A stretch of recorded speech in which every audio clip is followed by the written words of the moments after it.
Hello guys and welcome to another episode of the MSC Performance Podcast. It's good to be back after a decent little break. We're back for season 3, episode 1. We thought we'd have a little break from doing the podcast to give you guys a bit of a breather, / we forgot for a couple of weeks. I was going to say, we just start a new season whenever we haven't done one for a couple of weeks. It's the new season. New season. But it's good to be back. Feels quite exciting to get online again and start giving you guys some content.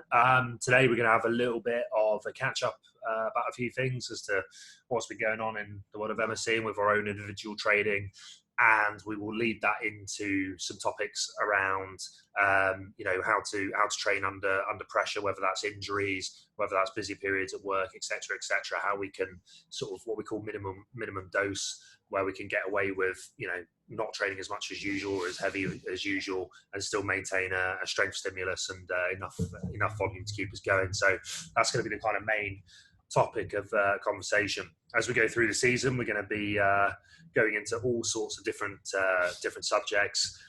Some of those will be updating you guys on the world of MSC and what's going on. Some will be obviously about what's going on with our own training, but there'll be quite a lot of sort of in-depth science-based stuff based around training, based around nutrition, based around movement patterns, etc. So really buzzing to get going. But as always, if you guys have any ideas or anything that you actually really want to hear, or any topics you want us to discuss that we don't, please let us know, because obviously we try and put the content out for you guys as well. So anything that you want discussing that we don't mention, please send us a message on Instagram or reply to here if you're watching it through the YouTube, and let us know. That's always a favourite one, actually, when people ask us questions and we can answer them directly, because that way obviously we know we can talk about various things, and the feedback's always really good with the podcast, to be fair. But it's when you're answering direct questions about things and elaborating, you know for a fact that that's your target audience is getting what they want. The target audience is getting what they want. Yeah, absolutely. So I guess it's been a little while, obviously, since we've caught up with our viewers / listeners. How's your training going, Luke, with Worlds on the horizon? Do you want to give the guys an update? Yeah, it's been a while. So now we are 2 weeks and 1 day out on the day that we're recording out from Worlds. So it's getting super, super close. I'm getting a little bit nervous, which I think is a good thing. It obviously means a lot to myself. It's one of my powerlifting goals was to get to World Championships, and I'm really excited for it. It's been good. There's obviously been little drawbacks, which is things that we're going to talk about in the podcast today, like little step backs, and just that training, you have this training plan in place, but things aren't always going to be perfect. And it's about being flexible with the training program and responding to that. But we're in a good position compared to a few weeks back. Body's feeling good. My weight is ready for a cut now. I compete at the 74 kilo class. I'm currently 76.9, which normally around 6 days out, I like to be just under 77. So I'm there a week early. Sonia's just brought in some macarons though, so who knows what we'll weigh by the end of the week. But no, if we, I've been super strict these last few weeks with my diet and just tightening things up, because I'm normally, you always joke that I weigh everything, and I'm really on it, but just ever so slightly a little bit looser. And I think it's just because Worlds wasn't 100% confirmed, so without that kind of 100% set point, and it was a little bit up in the air, I wasn't fully committed to the nutrition. Still obviously hitting the big things, the protein, overall calories. We're just allowing a bit more of a treat here and there, and all of a sudden you're just slightly heavier than you would like to be when you're near a competition. So just really rein that in. So feeling good in regards to that. And then I guess, talking about the training program. So a little bit of a setback last week, but I think probably the first time I've ever managed something really well when I'm that close to a competition, where I just strained my back ever so slightly, a very mild strain. Just had to react to that and adjust the training program a little bit. But I think did it very smartly, made some good decisions, and now feeling back 100% and ready to push on for the last couple of weeks of heavy training. So I've pretty much got 1 week left of heavy training, and then start to taper back, which is exciting. Very exciting indeed. Yeah, I think where one of the big things we want to talk about today is being adaptable with your programming, and obviously we're massive on programming periodization for all athletes, but it's important that you've got your program as your kind of skeleton, and you've got that structure to work from, but we have to be flexible as well. how were you flexible with the back injury? In terms of your training, Sure. what did you change up? So first of all, I knew that it was a very, very minor injury, like a grade 1 strain to probably the erector, if I had to have a guess at what it was. So it was a very, very mild thing, but it was something that if you carried on pushing with the same training program without changing without modifying the program at all, it could have became something that was just lingering for a week or so. And all of a sudden, you're 2 weeks out, your lower back's a little bit sore, and it's putting you off your top set. So that was I really wanted to nip it as fastly as I can. So it was actually just condensing my training together ever so slightly for the British Championships a couple of weeks ago. I normally train like Friday afternoon and then Saturday afternoon, but I brought it forward to like Saturday 9 a.m. because I had to go up to Manchester for the competition. And just that extra few hours and getting up a little bit earlier than normal, I deadlifted and it just did not feel good. And then, went off to handle all day, which wasn't nice with the drive either. But I just knew that the back wasn't 100%. The day after was a little bit sore, and I knew like I could be back to decent training by the end of the week, but I just had to make a couple of different adaptations to the training program. So Monday's normally like a secondary squat day where I do at the minute low bar, because obviously specificity is ramping up, getting us across the competition. It's more moderate in terms of reps and slightly less in terms of intensity. So I think the program was 3 sets of 5 around that like 185, 190 mark. And just the prospect of low bar, and I knew it was not going to go 100%. So I had this original plan in mind, and it was to substitute out the low bar squat for belt squat. I spoke to you about it as well, just to kind of run it past yourself and still try and get some good load through the legs, maintain a little bit of the stimulus so we're not detraining a couple of weeks out. So I did everything I could to maintain the lower body and the squat strength. And then in terms of trying to get some load through the lower back, but something that wouldn't cause aggravation, went for Saracen holds to complement that. So I attacked the legs with the bell squat, which we know is a lot less loading through the back. And that felt very, very manageable, got some good weight through it. Added some isometric work, which tends to be good if you've got some kind of low-level muscular discomfort. So again, a little bit of load through the lower back. And felt great when I finished the session. Felt a lot better finishing Monday session than I did starting it. And that set me up with confidence then for the remainder of the week. So I came into Wednesday, and it was my heavier deadlift session. And this is one of the main things we're going to talk about is I had a pre-plan of like a heavy single. Again, specificity is key. This is my main deadlift a few weeks out from testing your 1 rep max. So whatever you're working towards testing wise, if it's 1 rep max strength or I don't know, some kind of sprint test or whatever it is, it needs to start to get a bit more specific as you're getting closer towards that competition. So the most specific thing I can do is a single at a heavy weight, which I did do, and it went okay. Obviously a little bit conservative off the floor, but okay. And then instead of doing 3 back off sets or working sets, I did just the 1 set. And again, I made up the extra load with the Saracen holds and just tried to add a bit more weight from what I did on a Monday. So what I did is I reduced the amount of working sets down to a lot more of a manageable amount of workload. And I did what I deemed to be the minimum dosage I could do while still trying to progress towards my overarching goal of doing as best as I can at Worlds. So that's one thing we're going to talk about now, I think, isn't it? Yeah, definitely. Yeah, I think you see it a lot with people from, elite level right down to like sort of complete beginners really, is when they get that injury, that niggle, or if they're in, for example, a busy period at home or at work or something like that, is to go from, training regularly and having a good plan, good routine, to absolutely nothing. Like we're seeing quite a lot, don't we? And that's like, I think what you've got, what you've explained there is a really good example that, everyone can follow, really. Not like, obviously in your case, we're talking about powerlifting at an elite level, but, that could be applied for anyone. For example, like, can we with pretty much any injury, obviously there might be some exceptions, 100%. With pretty much any injury, you can adapt the exercise to become comfortable, to still create a stimulus and at least maintain some strength. And even potentially it can almost be a blessing in disguise where you can work on some other areas. It's really, because at that point, obviously, you're pushing training hard, so you kind of get into that overreaching point where like injuries are going to be more susceptible to happen. Actually, after the Monday session doing the belt squat, which obviously overall stress was less than normal, I actually felt great by the end of the week, and my body felt really good. So I do think it might be a little bit of a blessing in disguise, that little bit of a pullback. It's almost like a forced little kind of deload, mini deload for a couple of days. But yeah, there's absolutely like, when it's just these like, when you're training hard, there's going to be little like muscular aches and pains that are going to pop up. And the point you're making is that there's so many different modifications, and it's good to have your plan, but there has to be that degree of flexibility in there.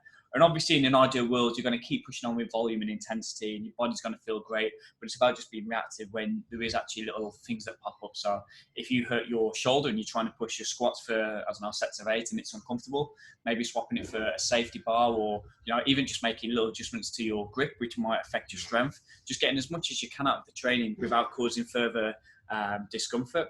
Yeah. A great example is you when you tore your bicep, and then the day after or 2 days later, you probably would have done a squat or something with a bar on your back, and you're doing heavy sledge drags. And that was a detached bicep, which is one of the more extreme injuries. It doesn't happen in the gym very often, so that's an extreme example. But you're still in the gym doing like your lower body training. I think you're doing leg press, hamstring curls. Still doing a really good lower body session with one arm. Yeah, 100%. I was going to sort of lead into that really, because I think a couple of examples of my own like that, where you can work around it. I've probably got one example, like right back when I was sort of getting into S&C, and I was a young rugby player where I prolapsed my L4, L5 on my back, right through to more recent injuries. So like the torn bicep was maybe 3 years ago. I complete snap in the tendon, so needed operating on. But I got I had the operation a week after I did the injury. But even in that week, during it, like I say, I was leg pressing. I was even doing some safety bar work, holding on one hand, and just go to box so that it was a little bit more stable. Hamstring curl work, things like that, and even some like on the other arm, just doing some stuff. And then obviously the rehab process was, I can't remember how long it was, but to be fully back to normal, maybe 8 to 12 weeks. But during that time, so had the operation, and obviously it's pretty immobile for a bit. Just carried on with that sort of lower body training, doing what I could, and then sort of gradually building in the upper body, which obviously was a little bit lighter to begin with, lighter than I would have liked, but doing what I could, single arm on the other side, doing like as much, just saying, right, well, this is a real good opportunity to overload the lower body more than I normally would, because it was around, like, when I did it was the sort of towards the end of one season, so it was kind of eating into my pre-season, off-season / pre-season. But I was just like, well, this is a great opportunity to build up some serious like volume in the legs, ready and prepped for pre-season / like getting into the new season. And like I probably came back from that in the best shape I've been in, I think, and had a really good season. And then the other more recent injury was the knee op I had, which was 2 summers ago. It was just a real minor knee op, to be fair. Like I just had, at the time we thought it was quite a bad one, because it was sort of like it just kind of gave way a bit in one of the games. And the physio thought it was PCL initially, that had just gone. But it turned out it was actually just some meniscus damage, like just wear and tear type stuff, and something had triggered it where it felt like a more serious injury at the time. But the doctor recommended like getting in there and cleaning it up and sorting it out. And I got in for an op pretty quickly after that. And this was again this was in pre-season. And I think it was the day after the operation. At most, it was 2 days after. I think it was even a day after. I was doing some trap bar deadlift. Because like, I mean, it might sound ridiculous to like people listening, but it was a knee injury. So, okay, like there was some stiffness and soreness the more that I would flex the knee, but with a high handled trap bar, if I'm I put my, I position my hips slightly higher than I would, more vertical shin angle. So therefore less flexion in the knee. And then that's something I could actually really load up. And like rehab the knee, and like, I think I played about 3 weeks after that op, or 4 weeks after. And again, like felt pretty good. Like, it was a case of, right, I can't do this, but what can I do? And, there's a whole list of things that you can, if you sort of think about it, absolutely no reason why like a day, 2 days after that op, I can't be doing very heavy RDLs, which I did. Okay, like, deeper and better squats took some time to build up, but in the meantime, build up the posterior chain as much as you possibly can, build a bulletproof hamstrings, like go mad on upper body stuff, almost the opposite to when I had the bicep injury. So with some changes in the exercises, I could hit as much volume as I liked. It was fine. And the intensity or volume, I could go as high as I like because it was off season anyway. Just had to adapt. And these are like real extreme. That's two examples of really extreme injuries, which most people won't ever have to deal with because obviously you've been training a while, high level impact sport. But if you look at like just the little aches and pains that people get, these adjustments need to be even smaller. It doesn't need to be like, oh, I can't do lower body, I'm only going to do upper body. You could just make very small adjustments to, like, let's say you come in and your knee's a little bit sore, and it tends to get a little bit sore if you push training a bit too hard. The changes you need to make then are so minor comparative to that. So what would you change if you were, what would the advice be for someone that's like maybe suffering with like little aches and pains? What modifications to your training, maybe in terms of like volume, intensity? Yeah, well, the first thing I'd do is probably, like, if you're concerned, is go and see like a reputable sports therapist / like good level strength conditioning coach.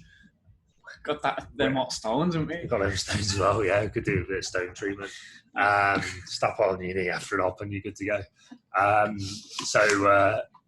Like it's, get some advice as to what you can do.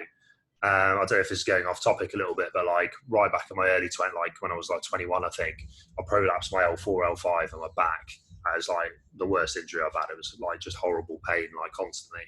But, as time went on, like that was an injury that like took a lot longer than it should have done. If I had the knowledge I had a couple of years later, I would have maintained them, or even built a lot of strength around that.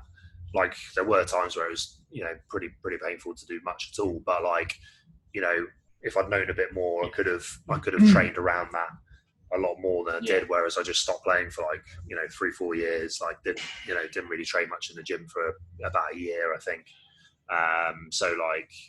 Having the experience of what I had with the more recent injury, a couple of injuries, obviously, like it would, be great to have that knowledge back then. So like that would be one thing where I'd say like back then, I wish I'd gone to someone who would have said, who would have said, look, this is likely what's happened. We don't know for sure. We're still waiting for the results and things.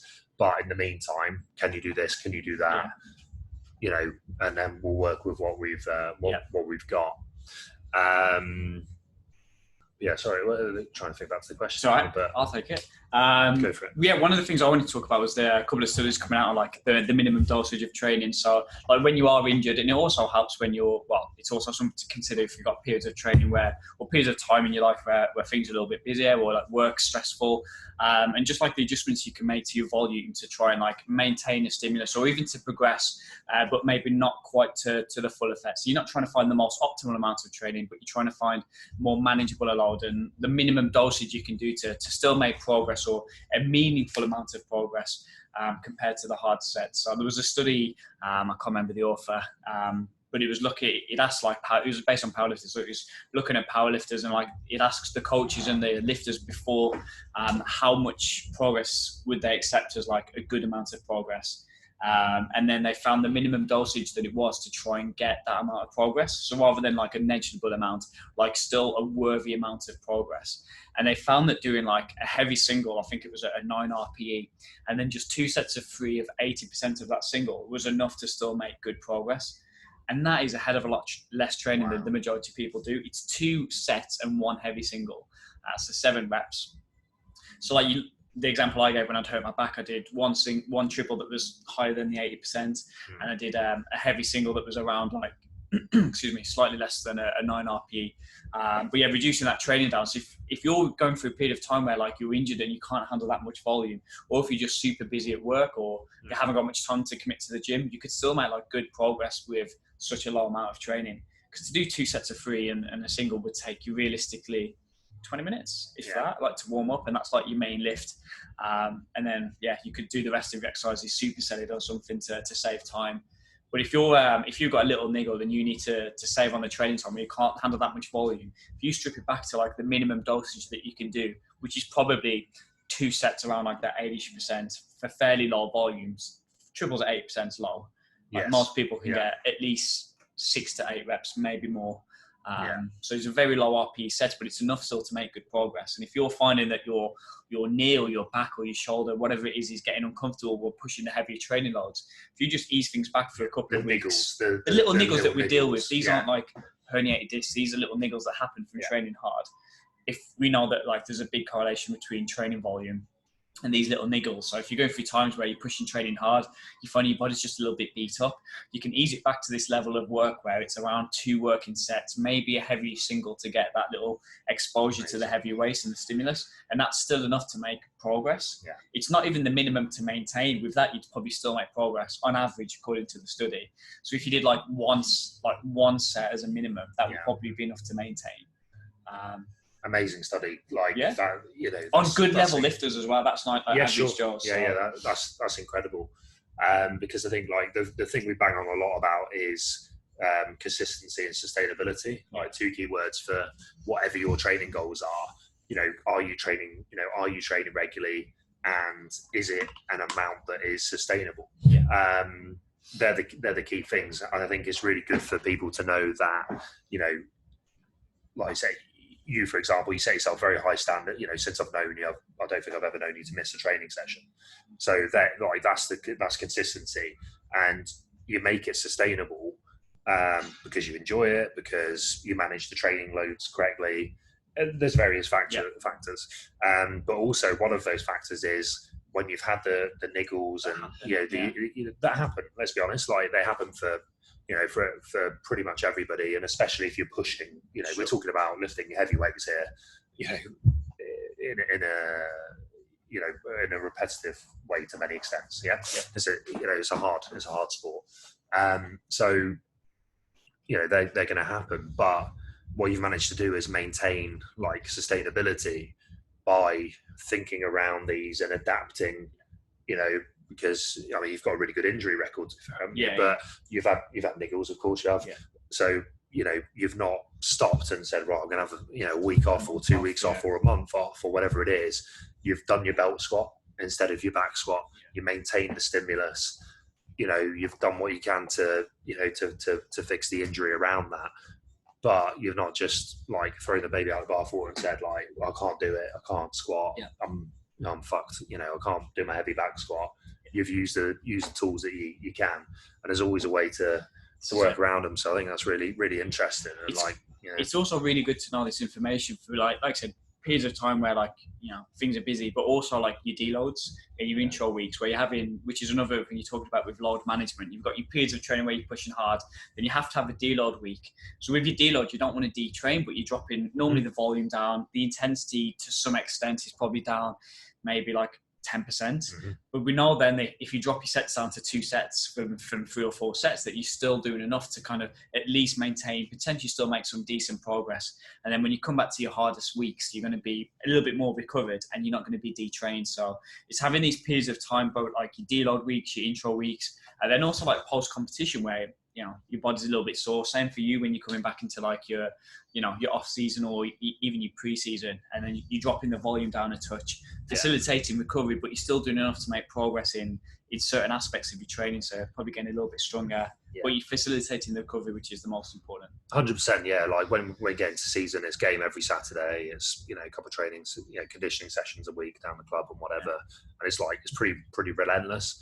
And there's times where, like with the adaptability, you know, I'm talking about a team sport here, but like this can carry over to anything really. Whether you're having a hard week at work or you've had a rough day or whatever it might be. So like, let's say I'm having a rough day every Saturday when I'm getting 10 bells of shit kicked out of me and I'm battered. You know, if it's a really, really tough 80 minutes, for example, then, you know, and I've made, you know, more, you know, tackles or, you know, more impacts than normal.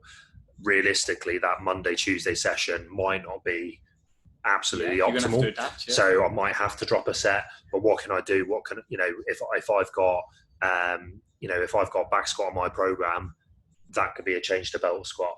Or if I've got heavy RDL, you know, can I go single leg and reduce the load a little bit? just to reduce the shearing forces. And then on the opposite end of that, when you play 2 minutes on a Saturday and you feel on the opposite end fantastic. of that, you beat me yeah, I know you waiting for that one. I got binned last Saturday. I got dropped for first time in a long time. But so my ego, I didn't think I had much of an ego, and then I got dropped, and I was like, "Fuck, I've got a real big ego." Especially as a few people from here were coming to watch. I was stung, man. So I'm back in this Saturday. I'm back in. And on this Monday, Monday, only one game. Keeping me on my toes. They're keeping me on my toes. So this Monday after the game, you did like 17 sets of back squat. You did basically, like 10 sets of 10 RDL. Yeah. It's a bit of German vol. As I say, ego was stung a bit. But what it did mean... If your program was set to be like, I'm going to do 2 sets of 6 on bell squat because I'm normally battered, and you didn't have any adaptability to that, you might have missed a good opportunity to get a hard session. And that's what it was, a good opportunity. So, as I say, didn't get many minutes on Saturday. Sunday came in, still work on assist, and a couple of tackles, don't worry about it. Came in Sunday morning and did quite a hard aerobic session, which was nice. Normally I go in season, I go uppers Monday, lowers Tuesday, full body Thursday. Came in hit uppers pretty hard. I've got a bit of a nickel in the elbow actually, so working around that, but pushed it pretty hard. Tuesday went really hard, whereas next week we've got a very, very tough game on Saturday, and I may not be in that position next Tuesday. So cash your chips, get extra set, bit of extra intensity where you can push it a little bit. And I'll say next week might be that case. So it's using that, opportunity, if you like. Obviously, pissed off not to, play a full game, but use it as an opportunity, get in the gym, extra volume, extra work because I'm rested and recovered. And then, next week you might back off a little bit and adapt. So it works both ways, really. Yeah, definitely. And I think that's, as I say, I think that's the case for anyone. Forget sport for a minute. We've all had those periods, ourselves included, where you go through that busy period at work. There's stress. Stress is stress, whether that's coming from work, whether that's coming from home, whether that's family, whatever it might be.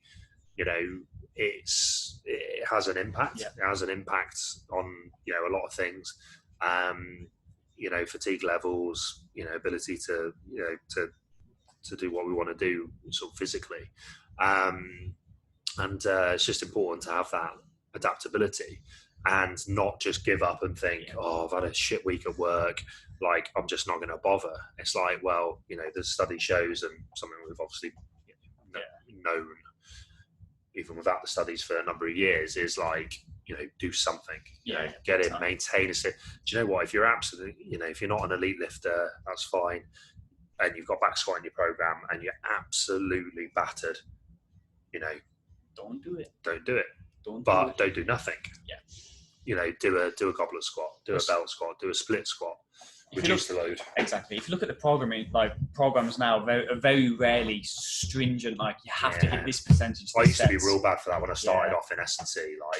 But I think that's what everyone did. You got a long time ago. But you look back at the Russian, where they're done on everyone gets up at the same time. Their full-time job is weightlifting. That's what the studies are based on. But we know now that, like I said, people have different levels of stress. So Mondays for some people are going to be a lot harder than maybe a Friday session, or they may be going out for a drink. Like you said, the stress is different. So we allow the flexibility there in the programming anyway.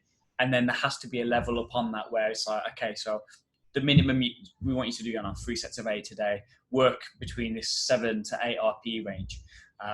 You can maybe aim a little bit lighter than you wanted to, but then if you're really feeling battered and that 3/8 is going to be too much for you today, you can change the exercise, you can reduce the sets down, you can take on the advice of what we said in that training program where you don't need to do the 3 sets to make some sort of progress. You could drop it down to 2 sets of 6 at the same rate you would normally do for the 3/8. It's going to be less volume. It's not going to be the most optimal, but you're not in the most optimal position anyway because you've come into the session stressed and the overall how you're feeling is worse than we want it to be. So that's not optimal anyway. So at least you're getting some good training in, and then you set yourself up for the next time you come into the session to feel better. That's it. You've maintained the stimulus, and then it's not as big a drop off as Fight your battles. Fight your battles. And like I say, it could be dropping a set, could be dropping a touch of intensity. Ideally not, we try and keep the intensity, but changing an exercise, like I say, it could be a bilateral into a unilateral. If the CNS is feeling battered, for example, just reduce a bit of load, and things like that. So there's, different things we could do. With the barbell club, like I say, we've got class times during the week. A lot of people ask when they start, like, what should I be doing? Should I be doing 5 days a week, 6 days a week, 2 days a week, 4 days a week? And we say, like, that's a very individual thing. Like, we might have what we think is optimal, but that's only optimal if it suits your lifestyle, really. So, like, we'd rather you train, twice a week over, 50 weeks a year out of 52 and be consistent and sustainable with it, rather than train like 4 days, 0 days, 0 days, 4 days, type thing. So we tend to ask people, we get some feedback on what their lives are like a little bit outside of the gym. What are the, even if we're not asking them directly, we'll find out a little bit about them and what they're doing. And then we've got some guys who have got very flexible jobs where they can come in like during a day, they can spend a couple of hours here, and then with those guys we can give them potentially a little bit more work. With some guys we've got busy CEOs, we've got lawyers, doctors, in and out. They'll have they'll be doing 4 nights in a row followed by 4 days off in a row, and that's where we need to have flexibility. Big time. Like we have like what you think is most optimal for the average person, but there's people that like either side of the bell curve. Even if things are like, for yourself, everyone always says like 10 sets is a good amount of work per muscle group, but there's people either end of that bell curve that will either need more or less. And it's the same with like your amount of training days. We know that on average 3 to 4 days is best for most people, but there's going to be people that need more or want more, and there's going to be other people that can only do 1 or 2. But sustainable approach, like I said, for getting good amount of training in consistently, rather than doing your 8 weeks of six days a week and then doing nothing. Sustainability is going to be way better. Doing a 6-week Russian squat cycle and then having 6 weeks off, or like just like an online transformation program, and then feeling fantastic, which is great, but then maybe finding it a bit unsustainable, and then from there don't know where to go, and then you quit, and then ultimately go into that join program. MSC and, absolutely. Say no more. Anything else you want to cover? No, I think that's pretty good. I think talking about leave it brief and informative. It's not been that brief, but no, I like to summarise it though. I think so. Being adaptable, choosing when to fight your battles, when to push, when to ease back, knowing if you have to ease back, though 2 lowish RPE sets is going to be enough to make a good amount of progress. For the average person, there are going to be exceptions to that, but for most people, getting a couple of sets in, fairly submaximal, is going to be enough to maintain the stimulus. So that's if you've got injuries that you're trying to work around with in terms of volume, or if you're stressed at work, that little reduction we're doing, that minimum dosage to really try and push on, is going to be massive in terms of like trying to keep your training progressing in the right direction.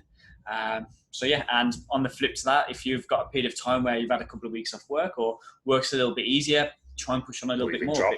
Or you've been dropped from the bench, be replaced by some the youth.